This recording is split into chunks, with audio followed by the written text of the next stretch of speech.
Hello students, welcome to my channel economics in easy way. फिर से हम आ गए हैं अपनी नई वीडियो के साथ में, और नई वीडियो में है वही सीरीज़ हमारी daily practice question for CBSE economics exam. As we know that exam बहुत नज़दीक आ गया है। 18 को हमारा एग्ज़ाम है और उस एग्ज़ाम के लिए हमें एक बहुत अच्छी तैयारी करनी है, और उस अच्छी तैयारी के लिए हमें डेली प्रैक्टिस करने होंगे क्वेश्चंस। तो इसीलिए हम डेली प्रैक्टिस कर रहे हैं 5 क्वेश्चन जो आपके एग्ज़ाम्स की तैयारी को और अच्छा करने वाले हैं। तो चलिए आज का पहला क्वेश्चन देखते हैं। आज का हमारा पहला क्वेश्चन है, वाणिज्यिक बैंक द्वारा क्रेडिट निर्माण किसके द्वारा निर्धारित किया जाता है।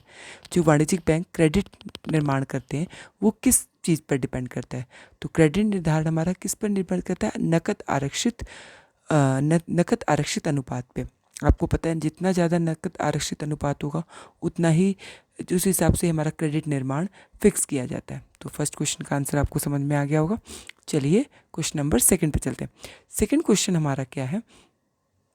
निवेश गुणक के मूल्य सीमांत उपभोग प्रवृत्ति के बीच एक व्युत्क्रम संबंध है, यानी कि दोनों के बीच में एक रेसिप्रोकल रिलेशन है, ये कहेंगे विपरीत संबंध है। बचत आय के परित्व प्रभाव में एक रिसाव है, अधिक बचत से रिसाव होता है और निवेश गुणक के मूल्य को कम कर देता है। तो पहला वाला जो अगर हम देखें, निवेश गुणक के मूल्य और सीमांत बीच में व्युत्क्रम संबंध है। व्युत्क्रम मतलब कि विपरीत संबंध है, तो ये कथन बिल्कुल ही गलत है।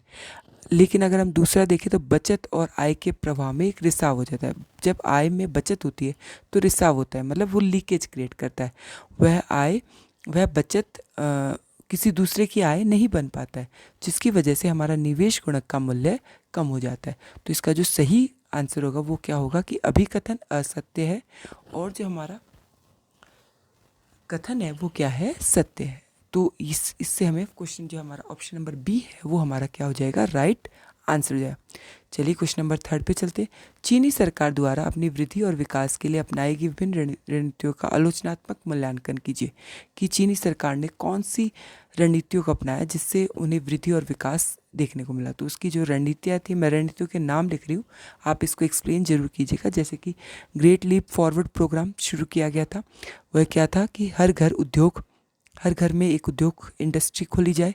कम्यून प्रणाली, मिल के लोग उत्पादन करें, कई सारे लोग अपनी भूमि को एक साथ मिलाकर उत्पादन करें जिससे उत्पादन अधिक होगा।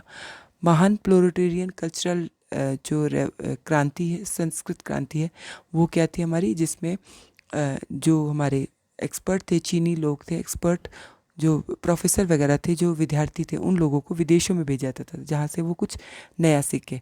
और एक बच्चा पॉलिसी या एक संतान पॉलिसी, ये कुछ रणनीतियाँ अपनाई थी जिससे चीनी सरकार या चीनी जो चाइना है उसने अपनी विकास को और अधिक तेज़ी से किया है। सेकंड है मिशन विकसित भारत, बुनियादी ढांचे के निर्माण के लिए सरकार की योजना है। इसमें सिंचाई, सड़क, आवास, जल आपूर्ति, दूरसंचार कनेक्टिविटी का पर परियोजना शामिल है। उदित उदाहरण सरकारी व्यय या राजस्व व्यय है। इसके ऊपर है, ये सरकारी व्यय है, सरकारी राजस्व है, जो ग्रामीण विकास पर कार्यक्रम पर प्रभाव को विस्तृत करता है।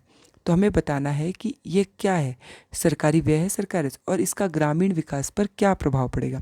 तो सरकार ने जो मिशन विकसित भारत शुरू किया है, इससे ये सरकारी व्यय में शामिल हो गया, और ये एक प्रकार का क्या है? पूंजीगत व्यय, क्योंकि इससे परिसंपत्तियों का निर्माण होगा। इससे गांव के विकास पर प्रभाव पड़ेगा, क्योंकि सिंचाई का निर्माण होगा तो गांव में कृषि का उत्पादन बढ़ेगा। संचार की सुविधाओं से गांव की जो कनेक्टिविटी है शहरों के साथ बढ़ेगी, और गांव के लोगों को स्वच्छ जल मिलेगा या उससे घर मिलेंगे, उससे उनकी जीवन गुणवत्ता बढ़ेगी। तो इस कार्यक्रम से ग्रामीण विकास में बहुत एक महत्वपूर्ण भूमिका निभाई जा सकती है। आज का लास्ट क्वेश्चन, अर्थशास्त्री आमतौर पर बचत करने की बढ़ती सीमांत प्रवृत्ति के बारे में चिंतित रहते हैं, ऐसा क्यों? यानी कि जो सीमांत बचत प्रवृत्ति अगर वो ज़्यादा अधिक बढ़ती है तो अर्थशास्त्री इससे चिंतित रहते हैं, ऐसा क्यों होता है?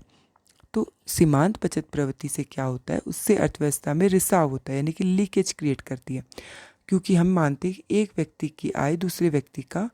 व्यक्ति का उपभोग दूसरे व्यक्ति की आय माना जाता है। यदि एक व्यक्ति उपभोग नहीं करेगा तो दूसरे व्यक्ति की आय नहीं बढ़ेगी, और इससे अर्थव्यवस्था के विकास में कमी आएगी, या हम कह सकते हैं गुणक के मूल्य में कमी आएगी। इसलिए अर्थशास्त्री आमतौर पर बचत से ज़्यादातर घबराते हैं कि बचत ज़्यादा नहीं होनी चाहिए, उपभोग ज़्यादा होना चाहिए। तो आई होप आपको क्वेश्चंस बहुत पसंद आए होंगे। अगर आपको क्वेश्चंस पसंद आए हैं तो प्लीज़ चैनल को लाइक, सब्सक्राइब और शेयर कीजिए। Thank you.